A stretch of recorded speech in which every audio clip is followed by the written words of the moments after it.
यिर्मयाह 49वां बाब जो 39 आयात पर मुश्तमिल है। अमून पर खुदावंद का गज़ब। बनी अमून की बाबत खुदावंद यूं फरमाता है कि क्या इसराइल के बेटे नहीं हैं? क्या उसका कोई वारिस नहीं?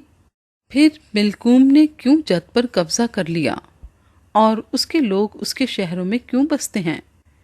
इसलिए देख वो दिन आते हैं, खुदावंद फरमाता है, कि मैं बनी अमून के रब्बा में लड़ाई का हुल्लड़ बर्पा करूंगा और वो खंडर हो जाएगा और उसकी बेटियां आग से जलाई जाएंगी।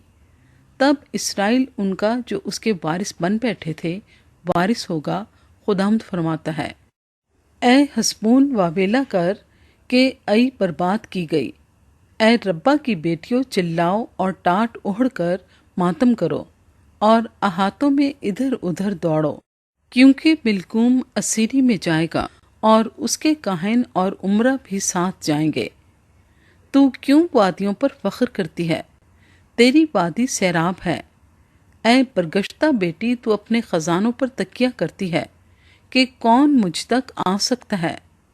देख, खुदावंद रब्बुल अफ़वाज फरमाता है, मैं तेरे सब इर्द गिर्द वालों का खौफ तुझ पर गालिब करूंगा और तुम में से हर एक हाँका जाएगा और कोई न होगा जो आवारा फिरने वालों को जमा करे।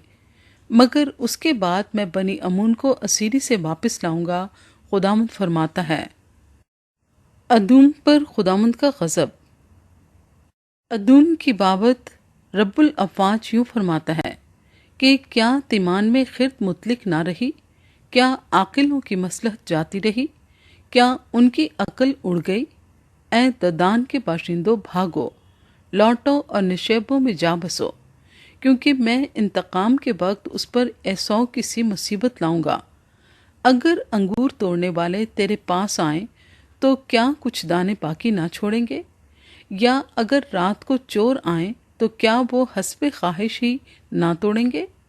पर मैं एसौ को बिल्कुल नंगा करूंगा, उसके पोशीदा मकानों को बेपर्दा कर दूंगा कि वो छुप ना सके। उसकी नस्ल और उसके भाई और उसके पड़ोसी सब नेस्त किए जाएंगे और वो ना रहेगा।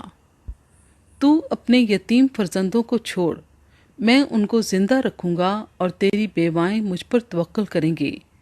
क्योंकि खुदावंद यूं फरमाता है कि देख, जो सजावार ना थे कि प्याला पिएं, उन्होंने खूब पिया। क्या तू बेसजा छूट जाएगा?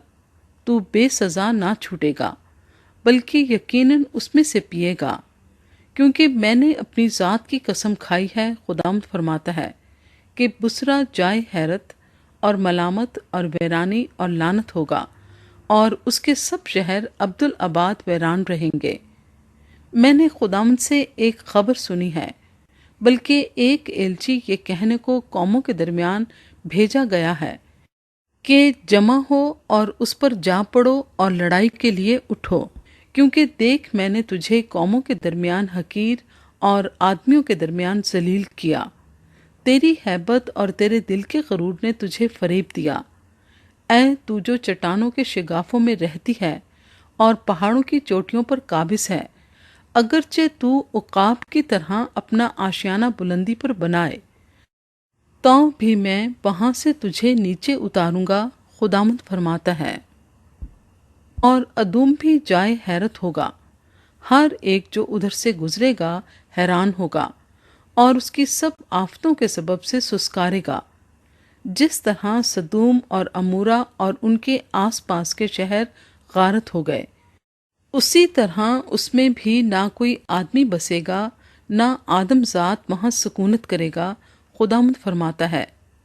देख, वो शेर बब्बर की तरह यर्दन के जंगल से निकलकर मुहक्कम बस्ती पर चढ़ आएगा, पर मैं अचानक उसको वहां से भगा दूंगा और अपने बरगुज़ीदा को उस पर मुकर्रर करूंगा, क्योंकि मुझ सा कौन है जो मेरे लिए वक्त मुकर्रर करे, और वो चरवाहा कौन है जो मेरे मुकाबिल खड़ा हो सके। बस खुदावंद की मसलहत को जो उसने अदूम के खिलाफ ठहराई है और उसके इरादे को जो उसने तैमान के बाशिंदों के खिलाफ किया है, सुनो। उनके गले के सबसे छोटों को भी घसीट ले जाएंगे, یقیناً ان کا مسکن بھی ان کے ساتھ برباد ہوگا۔ ان کے گرنے کی آواز سے زمین کانپ جائے گی، ان کے چلانے کا شور بحر کلزم تک سنائی دے گا۔ دیکھ وہ چڑھ آئے گا اور عقاب کی طرح اڑے گا اور بسرا کے خلاف بازو پھیلائے گا، اور اس دن ادوم کے بہادروں کا دل زچہ کے دل کی مانند ہوگا۔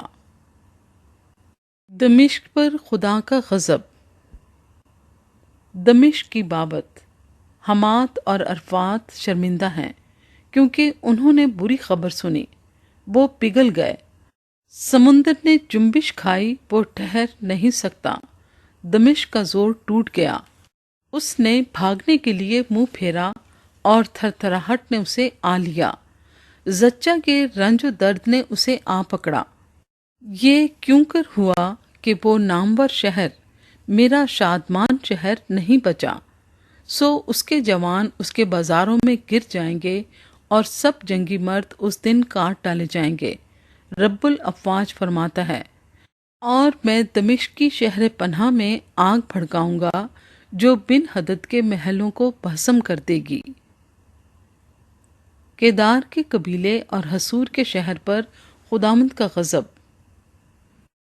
کیدار کی بابت اور حسور کی سلطنتوں کی بابت جن کو شاہ بابل نبوکت رزر نے شکست دی، خداوند یوں فرماتا ہے کہ اٹھو، کیدار پر چڑھائی کرو اور اہل مشرق کو ہلاک کرو۔